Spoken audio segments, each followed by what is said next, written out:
Bonjour Jean-Pierre, moi c'est Maëva Courtois, je suis la fondatrice d'Helios, une écobanque dédiée au financement de la transition écologique. Donc moi, c'est Jean-Pierre Nadir, fondateur de l'agence de voyage responsable Fairmove. Alors Helios, la spécificité, c'est que quand tu mets ton argent à la banque, aujourd'hui c'est utilisé par les banques pour faire des financements. La problématique, c'est que c'est opaque, c'est-à-dire que tu ne sais pas les financements qui sont réalisés par ta banque. Et ce qu'on sait d'après des études des ONG, c'est que beaucoup de ces financements vont à des entreprises qui nuisent au climat, à la biodiversité, et donc qui permettent le réchauffement climatique. Avec Helios, on flèche l'argent des Français et demain des Européens vers des entreprises de la transition écologique pour justement mettre l'argent au service du climat. Voilà, on va financer tous les secteurs qui sont identifiés par les scientifiques comme secteurs qu'on doit développer dans les prochaines années, typiquement les énergies renouvelables, la mobilité bas carbone, le tourisme durable aussi, comment est-ce qu'on réinvente ces secteurs ou comment est-ce on les recrée de nouveau, et l'agriculture durable, etc. Donc, on refuse en particulier toutes les entreprises qui ont une partie de leur activité dans tout ce qui est gaz, pétrole, charbon, pesticides chimiques, élevage intensif. Donc, complètement, mais même un cran plus loin, c'est-à-dire que la consommation, c'est vachement culpabilisant, parce que c'est comment est-ce que moi, personnellement, je consomme, et donc toujours avec un axe, qu'est-ce que j'ai fait négativement, et donc comment est-ce que je peux faire les choses mieux. Donc ça, évidemment, cette question-là, il faut se la poser, surtout par rapport à toute la consommation qu'on a. La banque et le système, les entreprises financières ont une responsabilité sociétale de financer les entreprises de demain, le monde de demain, et donc de mettre aussi notre argent collectivement au bon endroit pour se dire, il y a un réchauffement climatique, on sait où on va, les risques font vachement peur. Comment est-ce qu'on agit via le capital dans un monde capitaliste pour pouvoir donner accès à des entreprises à suffisamment d'argent pour pouvoir développer ces solutions éco-responsables. Donc, tu parlais de cashback, on le fait sur la consommation, c'est-à-dire ton argent finance la transition écologique, mais comment est-ce que moi, personnellement, dans ma vie de tous les jours, je peux aussi mettre mon argent de ma consommation au service, en tout cas en allant consommer dans des entreprises de l'impact. Et qui respectent des critères éco-responsables et aussi sociaux sur l'emploi et les façons dont tu produis, etc. Et donc ça, on a lancé Tous Consommateurs, qui est un programme de fidélité. Vous faites partie. Consommateur, donc était ma. Exactement, et l'idée. Fairmove en fait partie. Oui, d'ailleurs, on invite les gens à flécher vers Fairmove. Exactement. Exactement. Dans ce programme consommateur. Exactement. C'est comment est-ce que j'essaie de changer un petit peu ma consommation. Sauf que je ne sais pas, je suis en train de prévoir mes vacances d'été et je ne sais pas comment faire. Et la première chose qui me vient en tête, c'est de taper sur Internet. Et donc, en fonction de qui est bien placé, on va tomber un peu sur les entreprises classiques. Et là, proactivement ou non proactivement, on va me dire la prochaine fois que tu pars en vacances, si tu veux, Fairmove te propose des voyages responsables et d'ailleurs tu bénéficies de réductions à chacun des achats pour un peu aussi réaligner le prix avec, en tout cas gagner un peu d'argent là-dessus. Helios va me proposer tous les mois de mettre 200 € de côté afin d'avoir les 2000 € à la fin de l'été. Et on a ajouté la possibilité d'avoir une carte dédiée en fait à cette poche. Donc tu dis ça c'est ma carte, c'est ma poche vacances, j'ai le budget qui est fixé et je ne veux pas le dépasser parce que c'est ce qui est problématique. Du coup, j'utilise uniquement cette carte qui est rattachée à ce compte-là de voyage. Moi, je pense que la problématique du voyage responsable, c'est déjà de savoir de quoi il en retourne. C'est-à-dire qu'en fait, aujourd'hui, il n'y a pas de label vraiment clairement identifié.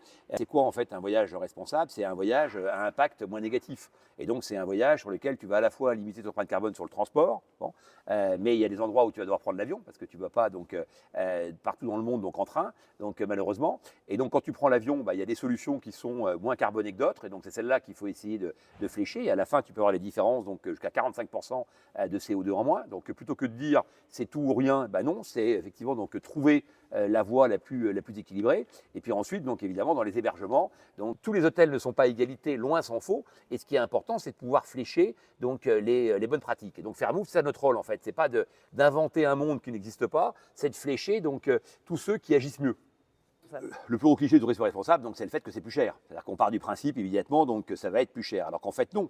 Quand un hôtel dépense 500 litres d'eau par nuitée et qu'un autre à côté va en dépenser 80, bon, bah, évidemment, donc, son budget haut donc, va être 5 fois inférieur ou 6 fois inférieur. Lorsque tu vas donc, utiliser des compagnies aériennes qui font de l'écopilotage, progressivement, donc, les coûts doivent baisser. Le tourisme responsable, en fait, c'est d'investir dans les bonnes pratiques qui ensuite allègent tes budgets et donc font qu'on peut retrouver donc, des prix équivalents, voire mieux disant par rapport donc, à d'autres acteurs. En fait, le tourisme responsable, c'est d'essayer de dégager des marges de manœuvre pour pouvoir réinvestir dans l'humain, réinvestir donc, localement, réinvestir dans l'écologie. Pour investir, il faut de la marge de manœuvre et donc le fait de consommer moins, donc la sobriété, finalement, ça apporte aussi des marges de manœuvre financières sans altérer l'expérience client. Parce que pour ça, donc, il y a plein d'éléments qui font qu'on peut, avec finalement donc, une consommation moindre, rationaliser les choses et pour trouver un équilibre entre la réussite de l'expérience client et en même temps donc, les bienfaits locaux.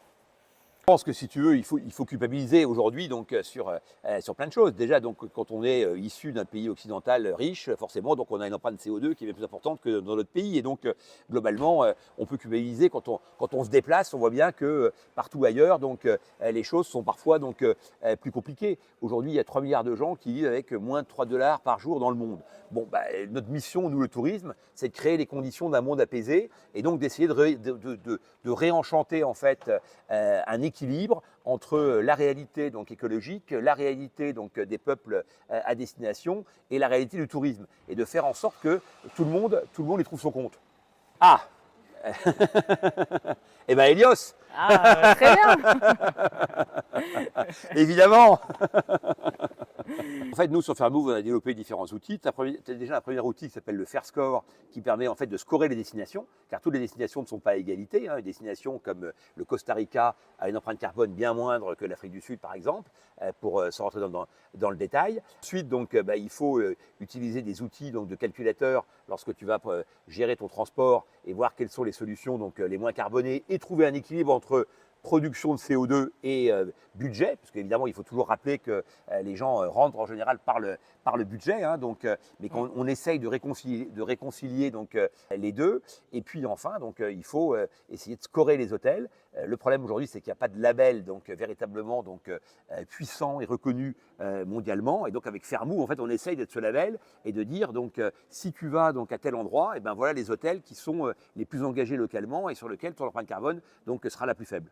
Bah, ma vision du voyage de demain, donc, c'est un voyage engagé, c'est un voyage donc, finalement, donc on parle tout souvent donc, liberté, égalité, fraternité. Moi, je pense qu'il faut rajouter responsabilité, parce qu'en fait, quand tu te déplaces, tu as un devoir donc, à considérer donc, les endroits où tu vas et à les rendre encore plus beaux quand tu repars, parce que maintenant, on parle même de tourisme régénérateur, c'est-à-dire d'investissement local donc, grâce au tourisme qui va replanter des mangroves, replanter des barrières de corail, donc animer un certain nombre de choses localement qui vont réenchanter les territoires, donc aussi créer de l'emploi à destination, ne serait-ce qu'en faisant des buffets donc, locaux. En fait, le tourisme mondial s'est développé donc, avec beaucoup donc, d'idées préconçues sur le fait que les gens voulaient du jus d'orange dans tous les pays, et donc dans des pays où il n'y a pas d'orange, donc on amène des bouteilles de jus d'orange qui font 3000 km donc, sur des buffets, alors qu'on pourrait faire du jus de papaye, du jus de mangue, du jus de pêche.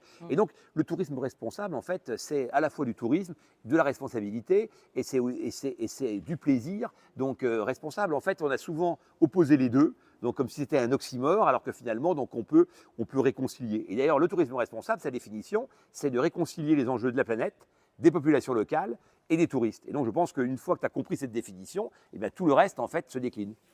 C'est des secteurs comme ça qui n'ont pas grand-chose à voir, dans le sens, quand tu penses banque ou quand tu penses voyage, c'est vraiment assez éloigné. Mais dans la façon de sélectionner du coup, les hôtels, les destinations, comme vous faites chez Fairmove, c'est assez aussi proche de ce qu'on fait chez Hélios pour sélectionner les investissements qu'on va réaliser, les financements qu'on va réaliser. Et du coup, peut-être on peut apprendre tous les deux des grilles qu'on met en place et des scores qu'on peut mettre en place pour pouvoir sélectionner des entreprises ou des hôtels responsables.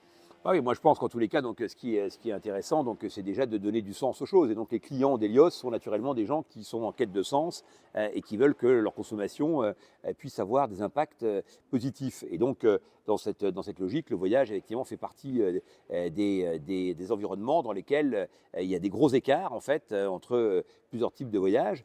Et cette information-là, en fait, elle n'existe nulle part. C'est-à-dire qu'on ne trouve pas d'informations sur les produits les plus engagés, puisque finalement aujourd'hui, il y a deux catégories de gens. Il y a ceux qui s'en foutent et il y a ceux effectivement donc, qui sont décroissants.